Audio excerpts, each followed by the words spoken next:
వైపులో road, ఈ road మళ్ళీ అటు సైడ్ రోడ్ ఉంటుంది.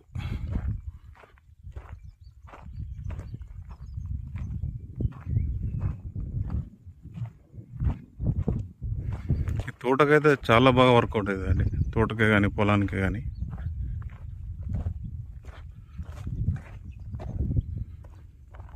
చుట్టూ మొత్తం ఫెన్సింగ్ వేసి ఉంది చూడండి. ఈ వాటర్ ఏంటంటే రిజర్వర్ వాటరు, వాళ్ళు పైపు లింక్ ఉంది కదా, ఇక్కడ బంద్ చేయడం అంటే వాళ్ళు ఇష్టం వచ్చినప్పుడు బంద్ చేస్తారు. అందుకే ఇందులోకి వాటర్ వచ్చినాయి. కథ ఓపెన్ చేసి వదిలేస్తారు, అట్లా ఇటు వాటర్ వచ్చేసినాయి. వాటర్ పరంగానైతే ఇబ్బంది లేదండి, ఫుల్ వాటర్ ఏరియా ఇది.